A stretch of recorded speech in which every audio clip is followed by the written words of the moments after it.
1 cup दाल और 2 अदद अंडे से जब आप ये रेसिपी बनाएँगे तो आप यकीन करें खाने वाले प्लेटों के साथ-साथ उँगलियाँ भी चाट जाएँगे।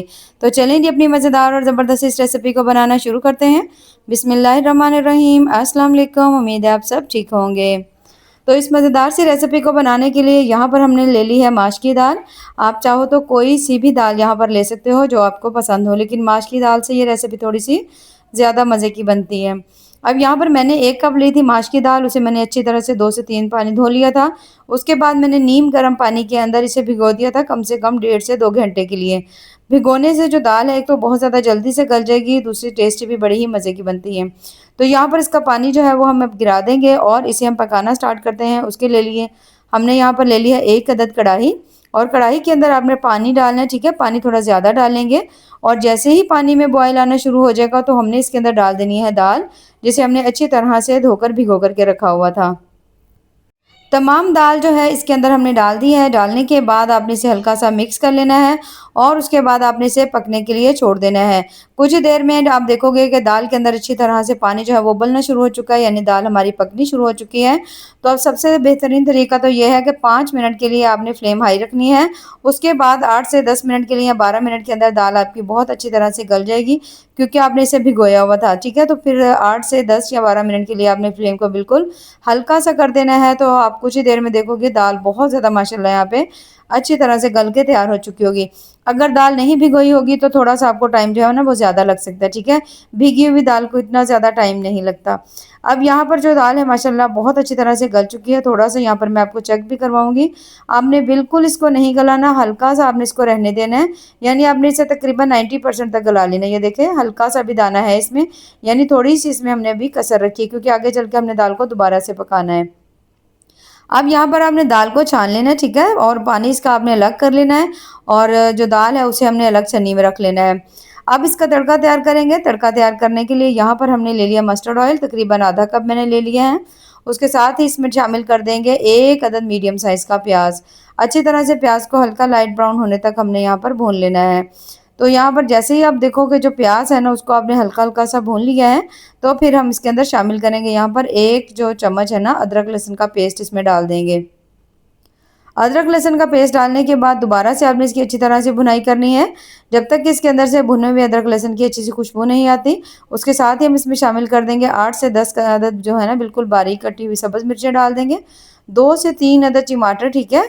वो भी मैंने इस तरह से काट के इसमें डाल दिए। डालने के बाद अब इन सभी चीज़ों को हमने यहाँ पे मिक्स कर लेना है और कुछ देर के लिए पका लेना है, जब तक कि जो टमाटर हैं वो हल्के से सॉफ्ट नहीं हो जाते। आज की रेसिपी आपको बहुत-बहुत ज़्यादा पसंद आएगी, क्योंकि ये टेस्टी होने के साथ-साथ इसे बनाने का तरीका भी बहुत ज़्यादा आसान है। अब यहाँ पर जैसे ही टमाटर हल्के सॉफ्ट होंगे तो हमने इसमें डाल देना है तकरीबन 1 चम्मच नमक, आधा चम्मच हल्दी और लाल मिर्च भी आप अपने टेस्ट के हिसाब से ही डाल सकते हैं, लेकिन यहाँ पर मैं 1 चम्मच, ठीक है, या इसमें डाल रही हूँ। इन सभी बेसिक से मसालों को डालने के बाद दोबारा से अच्छी तरह भुनाई करेंगे। अब यहाँ पर आपको लगे कि हल्का-सा इसमें पानी का छींटा लगाने की ज़रूरत है, तो हल्का-सा लगा लेंगे और उसके बाद हमने इसके अंदर शामिल कर देना है धनिया पाउडर और गरम मसाला, ठीक है? दोनों चीज़ों को डालने के बाद दोबारा से आपने अच्छी तरह से भुनाई इसकी कर लेनी है। जब आप देखो कि आपने मसालों को बहुत अच्छी तरह से भून लिया है और इसके अंदर से भुने हुए मसालों की बड़ी अच्छी खुशबू आ रही है, तो फिर हम इसके अंदर शामिल कर देंगे दाल, जिसको हमने रखा हुआ था अलग से छान करके। अब यहाँ पर आप देख सकते हैं तकरीबन तमाम जो दाल थी वो मैंने इसके अंदर डाल दी है। दाल शामिल करने के बाद अब हमने दाल को इन सभी मसालों के साथ अच्छी तरह भूनना है। अब यहाँ पर अगर आप इसे अच्छी तरह भून लेंगे तो फिर इसमें दाल का जो कच्चापन होता है वो ख़त्म हो जाएगा और दाल जो है वो बहुत ज़्यादा आपकी मज़ेदार और कमाल की बन के तैयार होगी।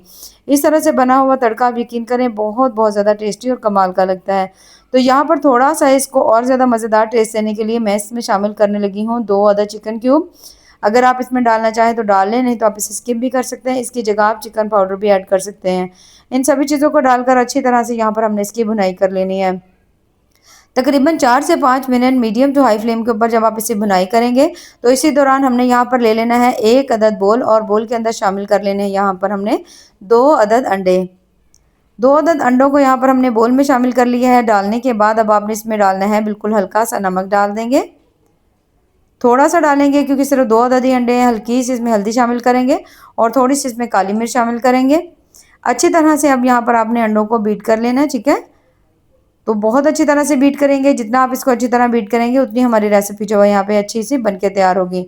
तो अंडों को अच्छी तरह बीट करने के बाद यहाँ पर हमने ले लिया है 1 अदद पैन, और पैन को हमने अच्छी तरह से गर्म कर लिया है। हल्का सा बिल्कुल इसमें ऑयल डाला है, 1 से 2 चम्मच डालेंगे, बहुत ज़्यादा ऑयल डालने की आपको ज़रूरत नहीं पड़ेगी।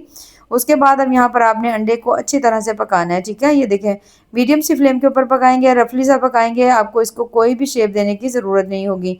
तो जैसे ही आप देख लें कि इसकी एक साइड जो है वो अच्छी तरह से पक गई है, तो हमने इसकी साइड को चेंज कर देना है। तो जब आप इसकी साइड्स को चेंज कर लेंगे ना, उसके बाद आपने इसके छोटे-छोटे से पीसेस में इसको कट कर लेना है। अब आप चाहो तो इसे किसी भी प्लेट में डाल करके भी इसके पीसेस को कट कर सकते हो, नहीं तो आप इसी तरह पैन में जिस तरह से है ना, इसके थोड़े से बहुत ज़्यादा ना बड़े हों ना छोटे हों, आप इसके पीसेस को कट कर लीजिएगा। इस तरह से अंडा बनाएँगे ना तो थोड़ा-सा वो मोटा भी बनेगा और थोड़ा उसका जो टेस्ट है ना वो आपको अच्छा मिलेगा। ये देखिए बिल्कुल इस तरह से होगा जिस तरह कोई कतलियाँ होती हैं ना आलू की, सेम उसी तरह से ये बन जाएगा। तो तमाम अंडे के इस तरह से आपने पीसेस कर लेने। उसके बाद हल्का सा आपने इसे थोड़ा सा और पका लेना है, और उसके बाद यहाँ पर जो दाल हमने पकने के लिए रखी हुई थी, इसमें हमने शामिल कर देनी है कसूरी मेथी, ठीक है। 1 चम्मच कसूरी मेथी डालेंगे, थोड़ा सा सब्ज़ धनिया डालेंगे, और उसके बाद जो हमने अंडे फ्राई करके रखे हुए थे ना अच्छी तरह से पका करके, वो तमाम अंडे आपने इसके ऊपर डाल देने हैं। डालने के बाद अब आपने इसके ऊपर थोड़ी सी डाल देनी है सब्ज़ मिर्चें, और उसके बाद हमने इसके ऊपर दम लगा देना है बिल्कुल हल्की फ्लेम के ऊपर तकरीबन 5 मिनट के लिए। और 5 मिनट के बाद यहाँ पर आप देख सकते हैं माशाल्लाह बहुत ज़्यादा टेस्टी मज़ेदार से हमारी जो रेसिपी यहाँ पे बनके तैयार हो गई है। अंडे और दाल की इस रेसिपी को आप यकीन करें जब आप बनाएंगे ना तो आप वाकई ही हैरान रह जाएंगे, क्योंकि ये बहुत ज़्यादा टेस्टी और कमाल की बनती है। अब यहाँ पर हम इसे निकाल रहे हैं किसी भी बोल में। अब यहाँ पर आप चेक कर सकते हैं माशाल्लाह कितनी ही मज़ेदार ज़बरदस्त टेस्टफुल सी हमारी इंतहाई लजीज सी जो अंडे और दाल की रेसिपी है यहाँ पे कंप्लीट हुई है। बहुत ज़्यादा कमाल की बनती है, ज़रूर ट्राई करिएगा, और ट्राई करके हमें कमेंट्स में ज़रूर बताइएगा कि आपको हमारी आज की जो रेसिपी है वो कैसी लगी। तो अगर आपको हमारी आज की यह रेसिपी पसंद आए तो चैनल को ज़रूर लाइक करें, सब्सक्राइब करें। बाकी दुआ में याद रखिए। अल्लाह हाफिज़।